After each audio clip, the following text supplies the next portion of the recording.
Fala aí, galera, beleza? Como é que vocês estão? Tudo tranquilo? É o seguinte, esse vídeo é mais um bate-papo para mostrar para vocês sobre os meus referenciais, né? De algumas coisas. Eu queria fazer esse vídeo pra gente falar das minhas razões para escolher esse carro, né? Por que que eu escolhi um Renegade e por que que eu não escolhi um outro carro, né?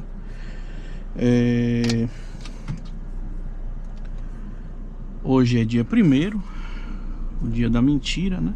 Vamos por assim dizer, dia 1º de abril. Tô chegando aí aos 12 mil quilômetros, né? Vou fazer a primeira revisão desse carro em alguns dias, né? Não sei como é que funciona na Jeep, né? Se eu tenho que agendar, se eles entram em contato. Na Toyota era muito tranquilo, né? Esse é o meu segundo carro zero, segundo carro que eu tenho garantia e que eu faço as revisões em concessionária, né? E aí eu não sei como é que funciona esse esquema na Stellantis, né? Mas enfim, eu entro em contato com a concessionária nos próximos dias. Eu falo isso porque no caso da Toyota, o que acontecia, né? 1000 quilômetros antes eles já disponibilizavam o agendamento para se você quisesse fazer, né? Então você podia fazer pela Toyota a revisão num range aí de 1000 quilômetros antes ou 1000 quilômetros depois, né? Algo assim, não lembro exatamente, mas você não esperava exatamente chegar na quilometragem necessária para fazer a revisão, né? Bom, vamos lá. Primeiro ponto na minha aquisição do Renegade, né? Por que trocar de carro, né? Eu tinha um Toyota Yaris, tá? Que eu preciso dizer que é um carro do qual eu não tenho nenhuma reclamação a fazer. É um carro, inclusive, que eu teria de novo, com zero dor de cabeça por isso, né? Um carro econômico, um carro muito justo, tá? Para o mercado brasileiro. Um carro que desempenha bem, que anda bem. Um carro que é extremamente econômico a nível de consumo de combustível, tá? Então não eram raras as opções, as vezes em que eu fazia 20 km por litro com o meu Yaris, né?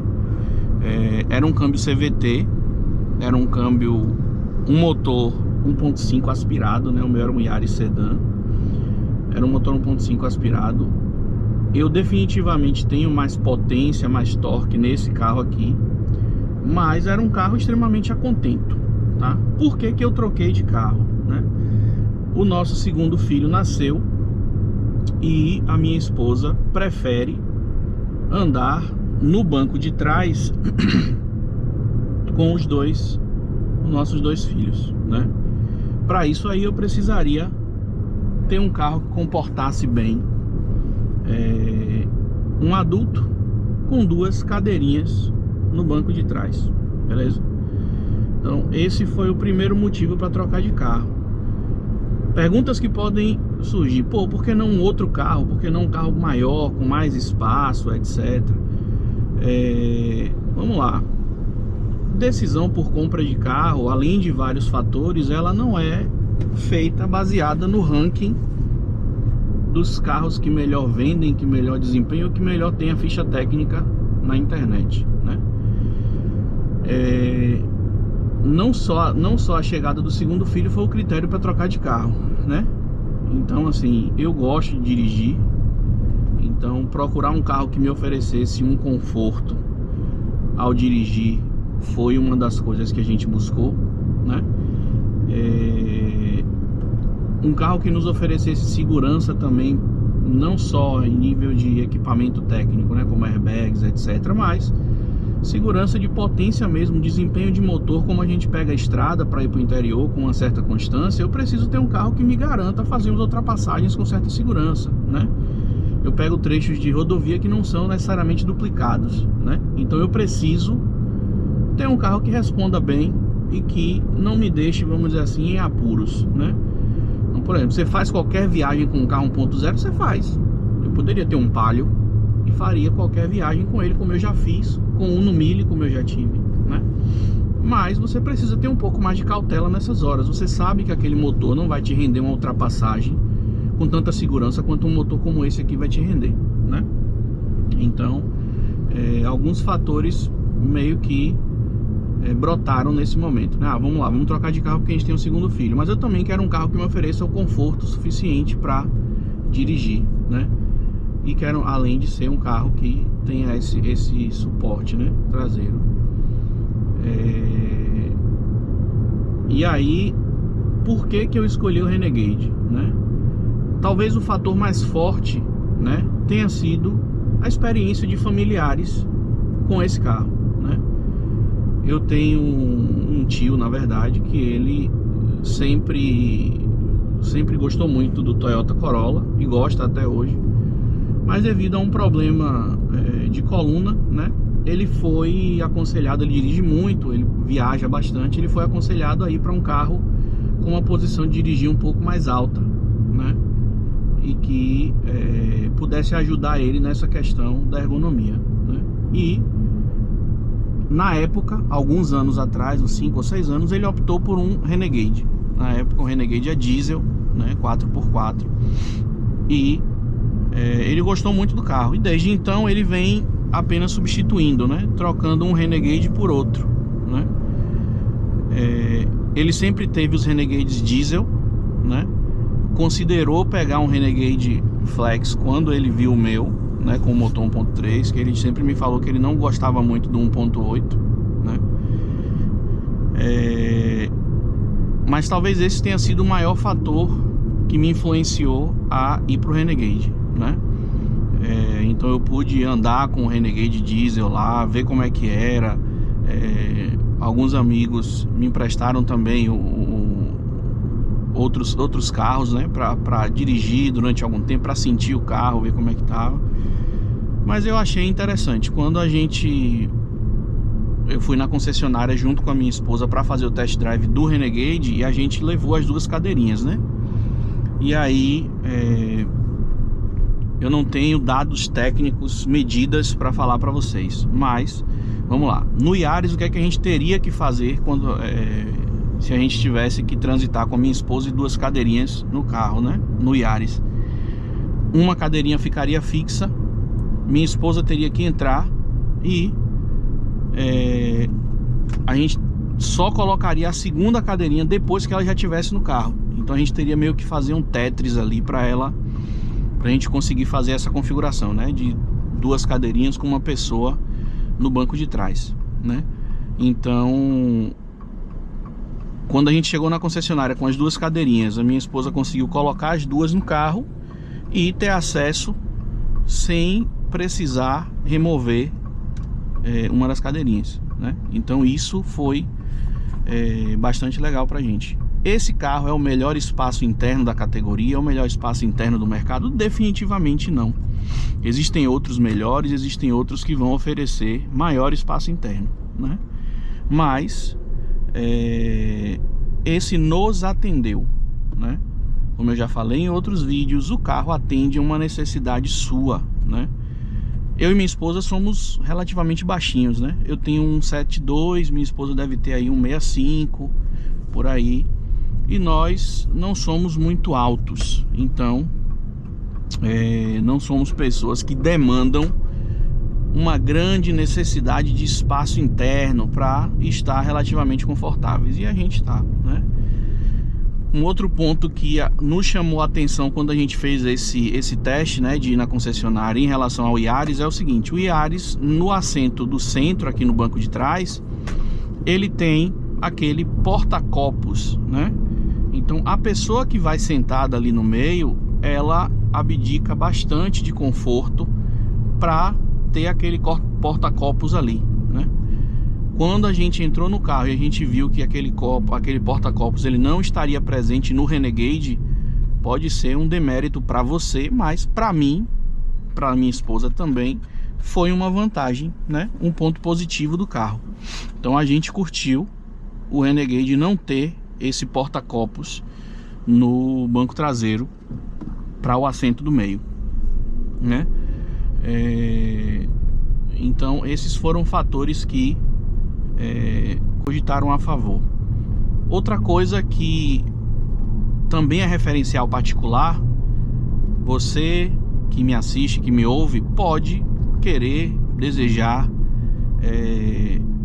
visuais no automóvel mais futuristas, mais trabalhados, mais rebuscados.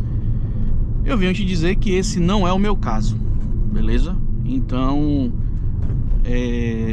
uma das coisas que eu mais ouço falar nos reviews de Renegade por aqui até agora é que é um carro cujo projeto é antigo, né?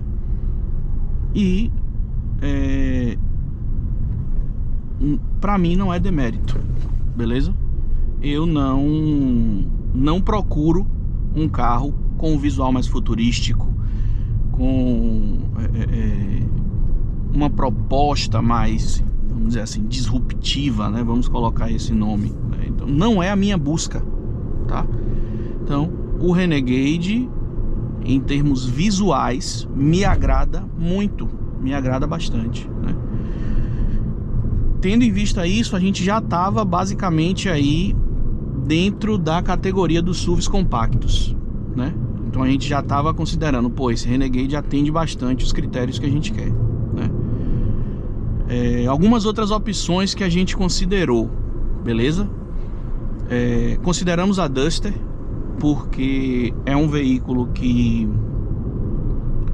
oferece um bom espaço interno, melhor do que esse, oferece um porta-mala melhor do que o Renegade, por exemplo. Mas eu dirigi durante algum tempo, dirigi um dia e definitivamente o conforto que a Duster, que a gente dirigiu pelo menos, nos ofereceu não foi legal, tá? Eu achei o isolamento acústico desse carro melhor, achei o ajuste de suspensão desse carro melhor, né? E o motor, que é uma coisa que me chamava a atenção, achei bastante próximo, beleza?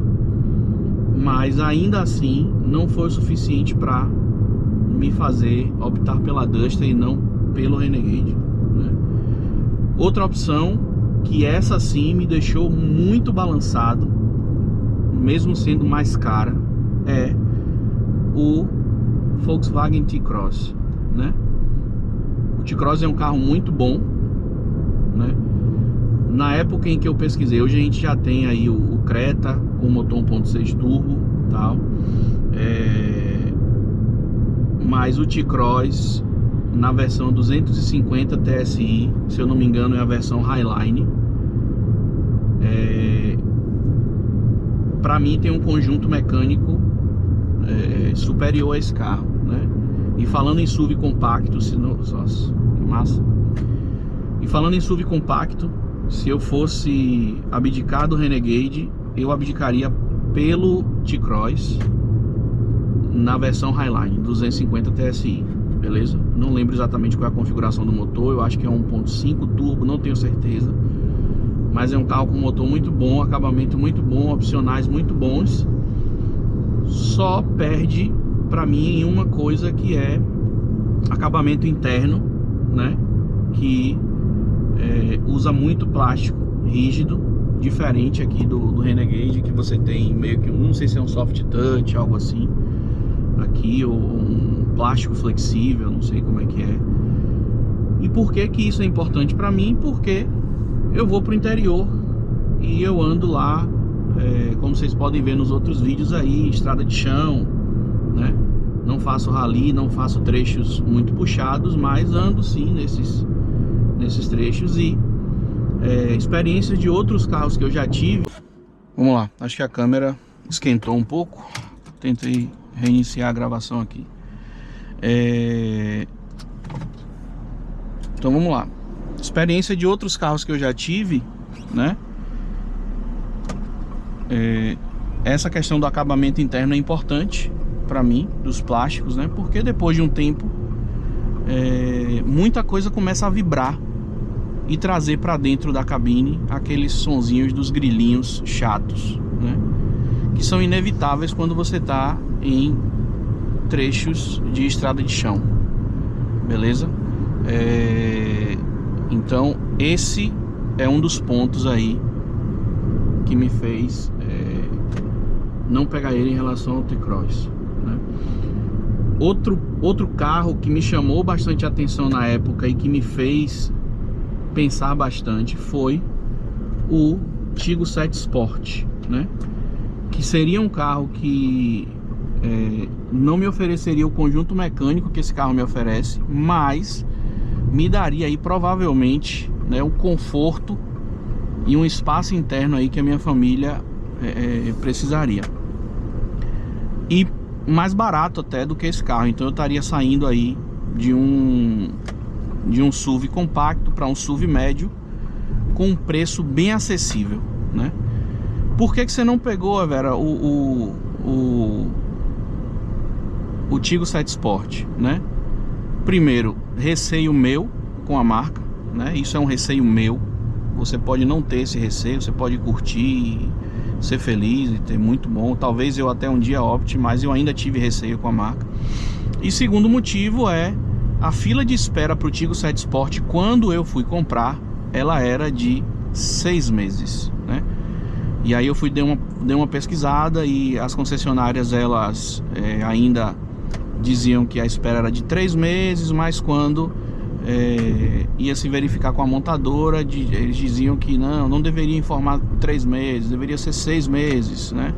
E aí muita gente estava esperando cerca de 6 meses. Então, para evitar isso, eu acabei não indo. Para minha surpresa, né? Eu não conhecia a negociação no grupo Stellantis, como é que funcionava. Eles foram muito bons de negociação. Então pagaram uma tabela FIP no meu carro, o que me deixou na condição de financiamento para o Renegade muito boa, né? Na época. Inclusive seria melhor se eu comprasse uns 2 ou 3 meses depois, que o preço baixou, né? Mas é isso. A negociação proposta pela Stellantis à época foi muito boa. Eu gostei bastante e acabei mesmo optando por esse carro, né? Então assim, esse carro tem me atendido bastante bem, né? Como é que eu acho que ele tem sido bom na cidade, né? Ele é um carro relativamente pequeno, né? Então estacionar nele você vai encontrar menos dificuldade do que eu teria, por exemplo, se eu tivesse com o Tiggo 7 Sport, ou com o Compass, ou com um carro maior, né? Não é nada absurdo, mas é um ponto a se pensar. Esse carro é bastante confortável. Definitivamente ele não é econômico se eu comparo ele com o meu carro anterior, com o Yaris, que eu fazia 20 por litro. Não faço isso aqui, né? E o que acontece? Não sei se me surpreendeu, talvez eu não tivesse essa expectativa antes sobre nenhum outro carro, tá? Mas essas viagens para o interior e essas idas a trechos de estrada de chão tem me agradado muito nesse carro, né? Então, o que é que eu te diria, né? Se você tem essa demanda, né? Mesmo que não constantemente, né? De trechos de estrada de chão, você vai para um sítio de vez em quando, como é meu caso, e você pega esses trechos de chão, considere esse carro, talvez seja uma boa opção. Se o seu uso é estritamente urbano, aí eu vou te dizer que você precisa pesar esses fatos junto com outros critérios, né? Qual é o seu critério para conjunto de motor, acabamento interno, quanto você paga, porque estamos no Brasil, né? Não é simplesmente a gente bater um martelo e dizer assim, esse carro é bom, esse carro é ruim, né? Então, se você tem condição de pagar para escolher, né? você pode colocar esse carro como uma das suas opções. Mas eu diria que para uma pessoa que nunca vai pegar um trecho de chão, ou que não quer tanto conjunto mecânico, outras opções podem ser mais viáveis, né? O T-Cross é uma ótima opção, apesar de ser um carro mais caro, né? E enfim, tem outros aí, tem o Creta, etc. Perguntas eu deixei para o final, né? A galera normalmente pergunta isso, né? Como é que tem sido aí o meu consumo urbano? Eu fiz um trecho falando sobre consumo urbano. É muito difícil para mim falar sobre o meu consumo urbano, mas eu normalmente uso gasolina, e com gasolina eu tenho feito aí entre 7 e 10 km por litro na cidade, né? Não tenho métricas para etanol, quase nunca uso etanol, né? Mas porque eu prefiro demorar mais de ir no posto para abastecer mesmo, né? O carro tem me atendido bem nesse quesito. Em estrada, a depender do pé, eu já fiz entre 12 e 16 km por litro. Isso depende de como você dirige, o nível da sua pressa, quão leve está o seu pé, quão tranquilo. Tem dias que você está afim de fazer o trecho rápido, então você pisa mais. Tem dia que você está afim de curtir a paisagem, como eu estou dirigindo aqui agora. E se eu for voltar aqui, apesar de que eu estou com etanol, eu vou ter uma média boa, né? Tô aqui 13,5 no meu último, na minha última média aqui. Por que eu tô com etanol agora? Porque eu fui pro interior e eu não me senti seguro de abastecer com gasolina nos postos que eu achei lá. Então eu coloquei etanol para voltar de viagem ontem, né? Mais uma pergunta. Esse carro tá baixando óleo, né? Nas primeiras versões desse carro ele baixava óleo. Eu li que houve um ajuste aí da Stellantis nesses carros para a versão Brasil, e ele não baixa mais. Já vi no grupo de WhatsApp mesmo de Renegade, pessoas que até com carro 23 relatando essa baixa de óleo. No meu caso não aconteceu, beleza? Zero baixa de óleo, eu tenho acompanhado quase que semanalmente, né? E não tenho tido baixa de óleo no meu Renegade, né? Líquido de arrefecimento baixou, mostrou coloração diferente. Até agora não. Até agora eu tenho sido não tenho tido nenhum problema com o meu carro, né? As únicas coisas que eu não gosto do meu carro são o start-stop dele, que para mim é irritante, e não há uma opção de você desligar ele permanentemente sem que você toque em componentes que não devem ser tocados por conta da garantia de fábrica, né? Então, start-stop, que eu não gosto. E o carregador por indução, que é uma coisa que eu gosto e que eu vi como um ponto muito positivo. Se eu colocar uma capa no meu celular, ele não carrega mais, né? Então, isso é meio irritante para mim. Mas tiro a capa do celular, ele tá ali carregando, tá beleza. Não é uma carga muito forte, né? Como se eu conectasse na porta USB-C, mas funciona bem, beleza? Então é isso, galera. Esse é mais ou menos o meu referencial do porquê eu escolhi esse carro, né? Se isso te ajuda a decidir, ou isso pode ser um suporte aí para te ajudar a optar ou não por esse carro no futuro, é isso, né? Como eu falo em outros vídeos, eu faço esses vídeos aqui para que o compartilhamento da minha experiência possa ajudar outras pessoas, assim como eu me senti ajudado nas últimas vezes em que eu troquei de carro, beleza? Se eu esqueci de mencionar alguma coisa, se você tem alguma dúvida, põe aí nos comentários. Se você gostou desse vídeo, curte aí, compartilha se você conhece alguém para quem esse conteúdo é relevante. E no mais é isso, galera, beleza? Um grande abraço e até mais. GoPro stop recording.